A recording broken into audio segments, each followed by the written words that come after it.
again the music swells, and the dreams live and writhe to and fro more merrily than ever, taking hue from the many tinted windows through which stream the rays from the tripods.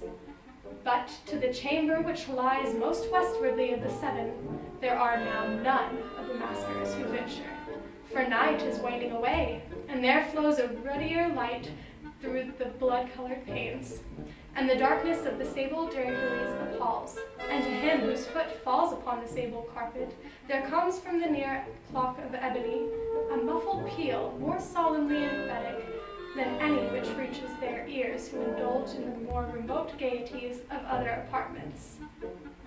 But these other apartments were densely crowded, and in them beat feverishly the heart of life. And the revel went whirling on until at length there commenced the sound of midnight upon the clock. And then the music ceased, as I have told, and the evolutions of the waltzers were quieted, and there was an uneasy cessation of all things as before. But now there were 12 strokes to be sounded by the bell of the clock, and thus it happened. Perhaps more of a thought crept, with more time into the meditations of the thoughtful among those who revelled. And thus, too, it happened, perhaps, that before the last echoes of the last chime had utterly sank into silence, there were many individuals in the crowd who had found leisure to become aware of the presence of the masked figure which had arrested the attention of no single individual before. And the rumor of this new presence having spread itself whisperingly around, there arose at length from the whole company a buzz or murmur, expressive of disapprobation and surprise, then finally of terror, of horror, and of disgust. In an assembly of phantasms, as I have painted, it may well be supposed that no ordinary appearance could have excited such sensation.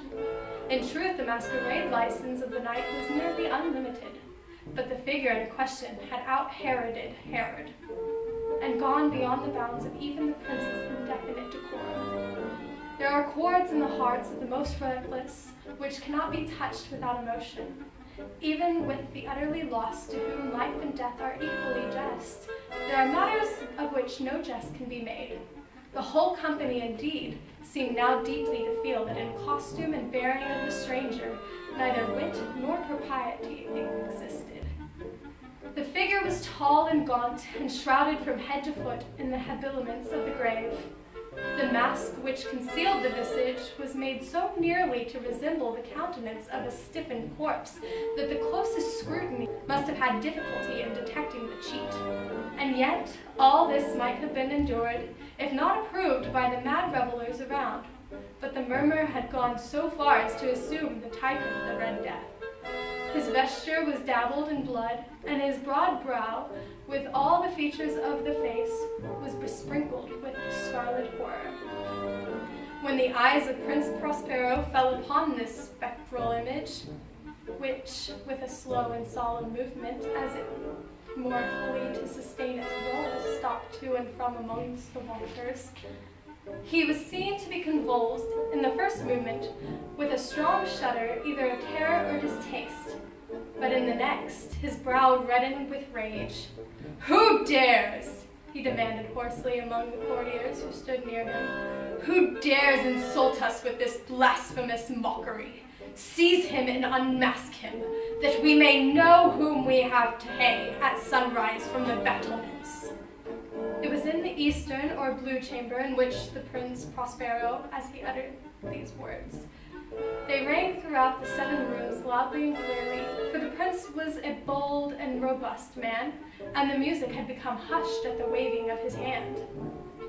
It was in the blue room where stood the prince, with a group of pale courtiers by his side. At first, as he spoke, there was a slight rushing movement of the group in the direction of the intruder, who at the moment was also near at hand, and now, with deliberate and stately step, made closer approach to the speaker. But from a certain nameless awe with which the mad assumptions of the murmur had inspired the whole party, there was found none who put forth a hand to seize him, so that, unimpeded, he passed within a yard of the prince's person, and while the vast assembly, as if with one impulse, shrank from the centers of the room to the walls, he made his way uninterruptedly but with the same solemn and measured step which had distinguished him from the first. Through the blue chamber to the purple, through the purple to the green to the orange, through this again to the white, and even thence to the violet, ere a decided movement had been made to arrest him. It was then, however, that the Prince Prospero, maddening with rage and the shame of his own momentary cowardice, rushed hurriedly through the 6 chambers, while none followed him on account of a deadly terror that had seized upon all. He bore aloft a drawn dagger, and had approached in rapid impetuosity to within 3 or 4 feet of the retreating figure, when the latter, having attained the extremity of the velvet apartment, turned suddenly and confronted his pursuer. There was a sharp cry, and then the dagger dropped, gleaming upon the sable carpet, upon which instantly afterwards fell prostrate into death the Prince Prospero. Then summoning the wild courage of despair, a throng of the revelers at once threw themselves into the black apartments, and seizing the murmur, whose tall figure stood erect and motionless within the shadow of the ebony clock, gasped in unutterable horror at finding the grave cerements and the corpse-like mask, which they handled with so violent a rudeness, untented by any tangible form. And now was acknowledged the presence of the Red Death.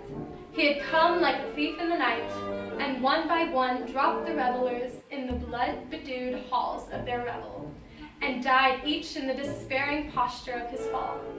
And the life of the ebony clock went out with that of the last of the gay, and the flames of the tripods expired, and darkness and decay and the Red Death held illimitable dominion over all.